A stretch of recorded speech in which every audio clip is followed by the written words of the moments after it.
Hey guys, Mark Ferrasci, Protect Dog Training, and doing chores, and I've got a lot of my dogs sold over the last week or so. So now I was dog rich and cash poor. Now I'm not rich, but I'm dog poor. Let's put it that way. So I won't say any further on that. So I took Dog with me down to the laundromat, and he's out there giving people hell, and he got the gate down. And he's in his box every time somebody creepy walk by, give him hell. And environment, right? Environment's one of the best teachers.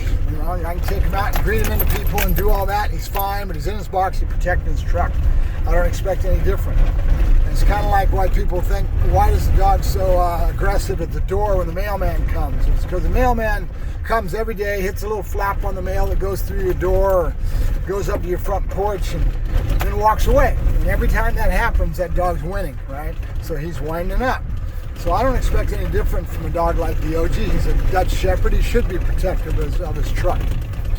So it irritated a couple of the folks down there, and I understand it, but I'm kind of an asshole in regards to what I care about in my life is more important to me than I give a hoot about the general public and overall. I care about their safety. The dog wasn't in a situation he was putting anybody at harm, but his noise was a little bit of an irritant. One of the guys got a little grumpy at me, and I just kind of slough it off. I don't care. It's like when I go out to work my dogs in the Home Depot or whatever. I'm knocking on things. I'm shaking on things. I'm doing my job to produce a product and to work the dog through things. And so my objective, my goal to me is more important than the general public. That's just the way it is. Been that way for years. And somebody like Tina that's all worried about what public thinks and what I could give a hoot. I've got a job to do. I'm producing a product. So I'm kind of a jerk in that respect. I give people all the respect in the world, and I try to talk to them. I let them know what's going on and why I'm doing what I'm doing by, a little banter that I'm doing around them and stuff. But again, I'm out there doing my job to produce a product, and that's what I'm good at. It's the reason I'm good at it, because that's the sort of thing that allows me to be as good as I am. Not that I'm the best, but I'm okay. I'm fair to middle in regards to using environment. Using environment for what I need to do to work my dog through things, to build confidence, to build strength. That's what it's all about, right? So that being the case, so I just thought I'd make some comments on that. So in regards to the Kilo and Gino litter, a lot of the people that see my videos and things are people that reach out to me and interest in the dogs. So I picked up a client. I got my pick of what I liked yesterday and stepping sideways for the breeder's choice. I mean, the breeder has the rights, his dogs. He can tell me to pound sand for all he, that's the reality of it. But working with him, I picked the dog that I like, and he was good enough to let me go ahead and take that dog for my client. So now my client's kind of cool. The age we live in, I can have a client all the way in Florida, or I can have a client in New York. I've done that already. I shipped a dog off to a law enforcement officer in New York. So what I did with the gentleman that was bought Diana a while back out of that last litter I had, Luther and Dioge's sister, Diana, was one of the strongest dogs in the pack. So that dog went to New York to an officer back there. Same thing, just watching my videos, building a relationship with me online, and did my thing, saying the dog, he's got a dog he loves. That I did a pretty good job, fair to middling. Building that dog from a puppy to basically you're handling the imprint stage, right? Since I'm a little bit more familiar with it, this is what I do. I'm working through the dog through the critical development periods, giving them a lot of confidence, luring, teaching the marker words, getting them all the base board, right? And then I'll ship the dog back to the customer. So I've got somebody that's got the blue-collared dog. You'll be seeing more of him. I'll be doing a lot of videos with him. We don't know what his name is yet. The customer hasn't come up with a name. That's up to them. I told them, let me know in the next couple of days, because I don't want to have to just call him shithead. So in a nutshell, we're going to be working with that dog. You'll see him online a little bit. We'll be doing the same thing. the no good and yes and building my table. And a lot of you probably getting bored of seeing the same thing, but you'll see a different dog and you'll hear me talking about different things that this dog is throwing me versus another dog. Every dog's different. I may totally do a 360 on you and you're going to go, wait a minute, what's he doing? Doesn't know. Don't know until I get the dog in my hands, right? It's what I call the gut feeling of dog training. My instincts drive me on most everything. You know, years ago, and I still do to this day, but I read all the stuff in regards to intellectually understanding, critical development stages, all the stuff that you've got to know. And that intellect's important when you first start. But as you go along, you've got to let your gut take over and get your intellect out of it and realize you're a lot better served by trusting your gut, right? I was telling a friend of mine this morning online, he was one helping me do the temperament test. Actually, he did the temperament test, and I stood back and let him do his thing, and got to watch his perspective and how he did it. And it was kind of cool. You know, it's just different perspective, different concepts. He's into the KNPV, so it was kind of cool. And he got a brass pipe out and was having the dog chase a little bullet. I'll be posting some of that after I get this dog over here, and we'll let you see some of that. But it was a cool day. It was neat. We got to feed off each other's energy, a lot of banter going back and forth between the three of us, the breeder, him and me, and evaluating these dogs, right? So pretty cool. So we will be showing you this dog, and I'll give you a name for him here as soon as the customer comes up with a good name. And we'll let you get to introduce you to him and let you see his character and who he is as a dog. Every dog's a little different.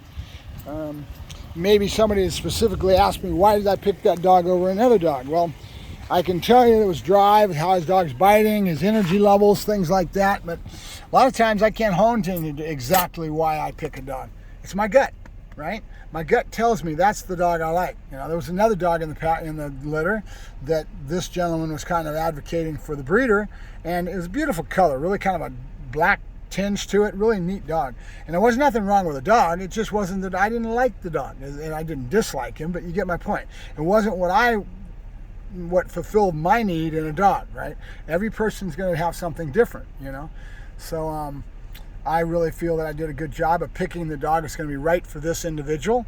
He's got a lot of dog experience, and you know, having a pack, in other words, other dogs in the pack. He's balanced the pack for years with him and his wife, bull terriers, pits, all kinds of different dogs. He gave me a list of dogs they've had over the years, and now he's down to one dog. So he's ready for another dog, and he's going to do a road trip and hit the road in a couple years, and he wants a dog that protect his wife and him when they're on the road. And so I've got a good trainer back in Florida where this gentleman lives that I respect, and so I fed him to this other trainer that's going to be able to hold his hand, be able to help him condition that animal and produce that product that we're always talking about. That's the key, right? Even though this gentleman has a lot of affluence as far as understanding the dog's nature, and he understands that and can control a pack, it doesn't mean that he really understands how to condition an animal to do behaviors and condition this dog to be a protection dog and to have the stability that you need, right? Remember, I've got a criteria. The dog's got to be friendly and good with people in a general sense and not be reactive, be able to be a dog I can take anywhere with me, be able to do downstays, things like that, and that he's not a danger to society. But if I light him up and give him his keyword, he's got to go off like you saw Buddy doing the other day, from 0 to 60 and that quick. That's going to give me my deterrent factor, right? And then I want the instincts that the Dutch Shepherd gives me. That's my breed of choice. The Dutch Shepherd in general, a lot of dogs are instinctively protective of home and family, right? Shepherds, Dobies, Rots, they all have that within them. But in a nutshell, that's why we like the breeds we like.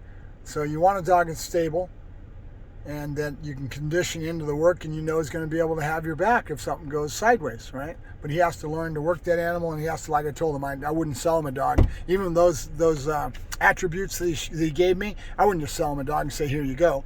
Right? I made sure he understood that he had to be paired up with a trainer, and that he had to commit to me that he's going to work with that trainer and let that trainer do his job to produce that product and educate him, teach him to have a working dog and the responsibility involved with having that dog, right? Remember, I don't want to ever have my dog bite somebody. He's a deterrent factor. He's there to basically make people say, wait a minute, maybe I don't want to break into that house. Maybe I don't want to mess with that man that's out there walking down the street. That dog looks like he'd tear me up. That's the bottom line, right? It's a deterrent factor. So there's liability involved with that, and he understands that, and he understands what he's getting into in that regards, and he needs to make sure that he has the trainer do the job to condition the dog properly so he is a stable citizen a dog citizen in our society, right? That's the important thing.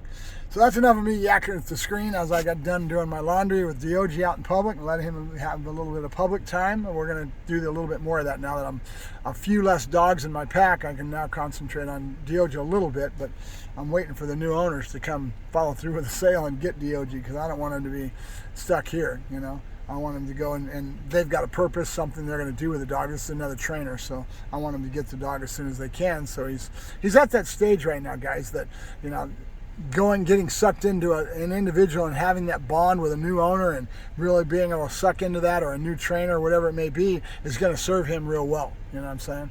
So I don't have the total time with this move I'm doing. I've got a lot of things I need to do with the move, and I'm trying to liquidate my dog stock so that I can set up at the new place and have kennels free so that I can take in dog training clients and do my thing in that regards and not be as responsible with the overhead to feed and to clean and all those dogs that are not bringing in money. They're just overhead, right? They're not doing me, you know, any good. So that's why we have to clean the house every now and then. And after this, I think I like it to the point where I want to maybe every 2-3 years go ahead and clean house and start over. There's always good dogs out there, and just go out and do it in a year or so. I'm going to be getting back into it. I've already got a plan of how I'm going to do it and what I'm going to do. So, all right, I thank you very much. Mark Ferrasci, Protect Dog Training, signing off. Have a good day, guys.